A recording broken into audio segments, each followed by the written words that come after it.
in the aftermath of the crisis, and I imagine it will be true in the aftermath of this commission, what people say is, well, look how dreadful these people are.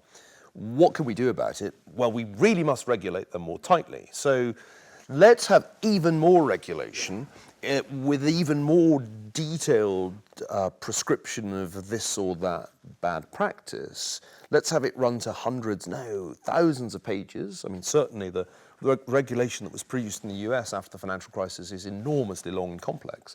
And surely once we've written a regulation for every possible misdeed, then good behavior will ensue. And this is just an amazing illustration of our ability as human beings to keep doing the wrong thing in the face of all experience. Because clearly the more complex the regulatory framework, the more the mentality becomes, are we compliant and can we game this?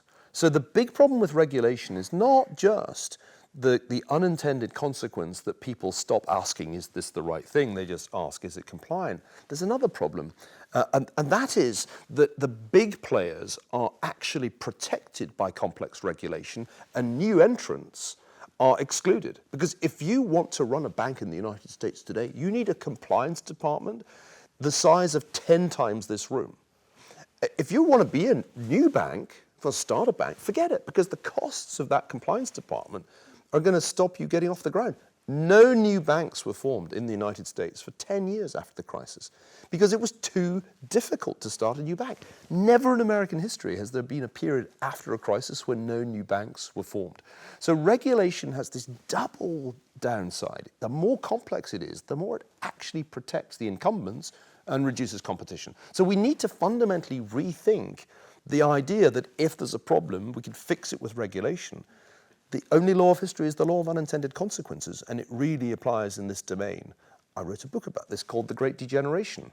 I wish it had been more widely read and its lessons applied. I'm sure it sold very well in Australia. Well, I don't know how well it's sold in Australia, but maybe tonight we'll give it a last boost in sales. I recommend it. It's not even a long one. It's my shortest book, but one of its central themes is that regulation is the disease of which it pretends to be the cure. Karl Kraus was a brilliant Viennese satirist who was my hero when I was an undergraduate at Oxford. Kraus said that psychoanalysis was the disease of which it pretended to be the cure. So I adapted this to regulation. And it is true. I mean, the reality is the financial crisis arose from the way that the regulatory system was so complex that nobody really applied the rules. And we've made it even more complex. Luckily, the Trump administration actually moved to simplify the regulation. And guess what? Banks are once again being created.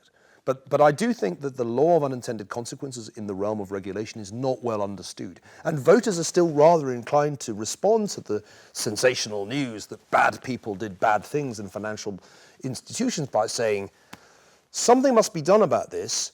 That something should probably be regulation. And politicians feed this, and journalists feed it. I mean, Paul Krugman, an American journalist who used to be an economist, has often argued that the financial crisis all happened because of deregulation, which is absolutely not true.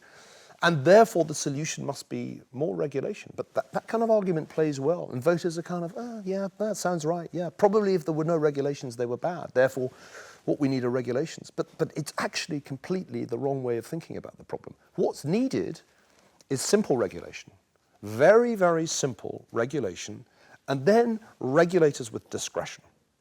There were not complex regulations in the financial system that Walter Bagehot wrote about in the late 19th century. In fact, the remarkable thing about the extraordinarily complex system that operated out of London in the late 19th century was how little regulation there was. But it worked pretty well. And that's precisely the point. Simplicity of regulation, powerful discretionary oversight. That's what a financial system needs. And surely a culture that recognises trust is integral to our freedom. And that trust is good for business. Because if institutions are competing to win trust, then you end up in a much better place. If the question becomes, how can we win the trust of our customers back, not how can we fleece the suckers, you get a very different outcome. So I do think that we need to get back to some of the key insights of the laissez-faire era, but don't kid ourselves. Laissez-faire doesn't mean it's a free-for-all. There were powerful regulatory instruments mostly wielded in those days before the First World War by the Bank of England. The phenomenon of the governor of the Bank of England's eyebrows, you may be aware of, that the governor of the Bank of England, by moving his eyebrows, could have a profound effect on the behavior of an institution. And I've always tried to persuade my American economics friends, I know you guys love rules, but actually what Walter Bagehot is saying is not that you need very rigid rules. You need actually powerful regulators with discretion. Of course, those regulators need to have some ethical sense themselves, but I think for the Victorians that was self-evident.